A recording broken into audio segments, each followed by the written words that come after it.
about embracing change and how to flow with life's transitions. Do you struggle when change comes along? Do you struggle with transitions? Do you get anxious and worked up and in a crisis? Have you got change and transitions coming up? I mean, we're constantly changing. We're changing every day. Our cells change, our experiences change, our mood changes. So stay tuned as we go into this more. And the tarot card with this is actually the Death card. And if we pull out the Death card, often people are a bit worried about the Death card and what it means. But basically, he's riding on a horse and he is creation, destruction, and transition. So in order to transition and go to something new, something always has to come to an end.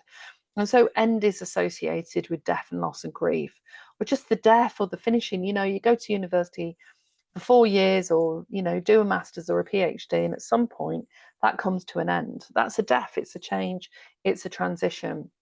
So let's have a look at this in more detail. So the affirmation is, I welcome change as a pathway for growth and transformation. So as I've said in earlier videos, that if you struggle with your mindset and the idea of change and growth or even transitions, this is a great affirmation.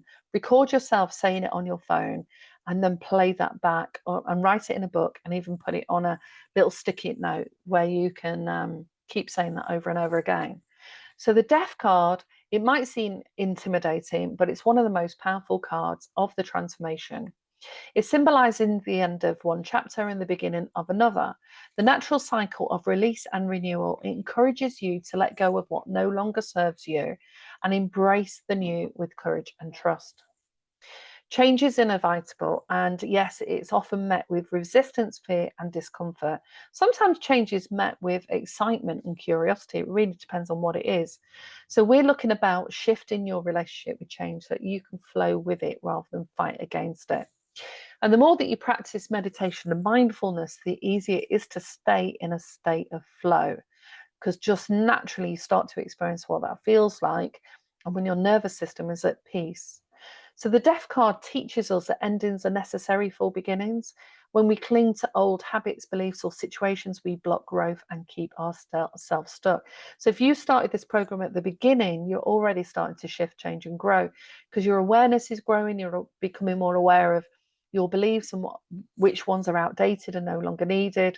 And so you'll be mentally shifting and maybe even making different choices and decisions as part of this journey. So you are in that process of change and transition. So it's about learning to embrace that change and trust that process. It doesn't mean that you have to like it all, but by opening yourself up to the possibilities that come with that, you invite in that new energy and opportunities into your life.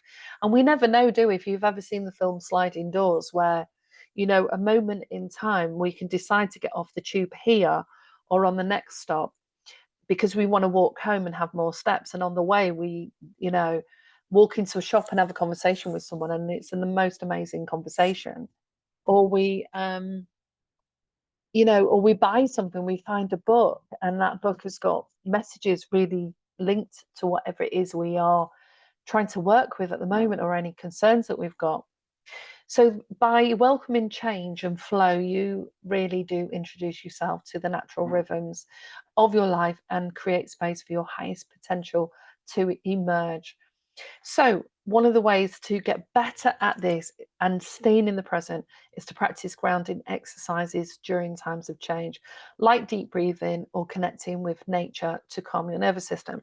So one thing I often say to clients, and when I was running a mental health service, is if it's not an emergency, we don't have to rush forward. So if you're feeling overwhelmed, agitated, your mind is really busy, and you've got a few things coming up, big or small, that are creating some anxiety, and you're just finding that difficult, the first thing is to do some deep breathing. So you can practice the 4x4x4 breath, which is like box breathing. You can do breath of fire. You can do flow breath, which is, most people do it through their nose, but I suffer at different times with allergies, so I can't do that as well on some days. And you practice the breathing, and by practicing the breathing, you're focusing your mind instead of the stuff that's going on around you, the chaos in your head or actually around you. And the breath starts to help you to ground. And then you take your mental awareness and energy down to your feet, and imagine that your feet, all your energy is coming through your body and flowing down to your feet and then flowing down into the earth. And if you can play some calm and soothing relaxation music at the same time as you're doing this deep breathing, and imagine that you sat under the most beautiful tree or by the river, next to the sea, and you go to a place in your mind that you've been to before, or you just see your feet on the floor, and just start practicing that.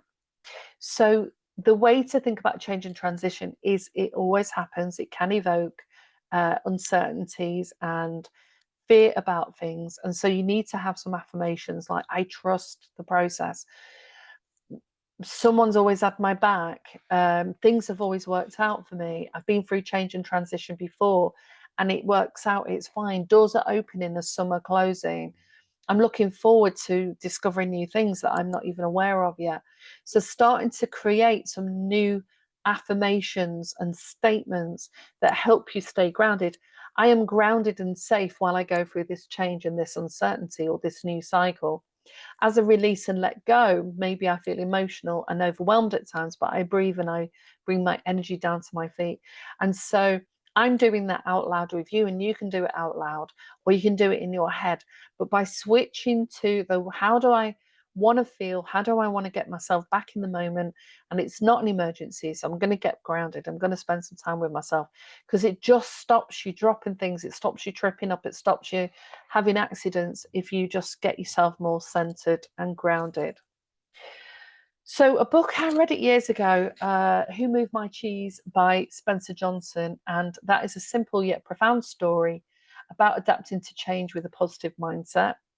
And the song recommendation is Change by Tracy Chapman, a soulful reminder of the power of transformation.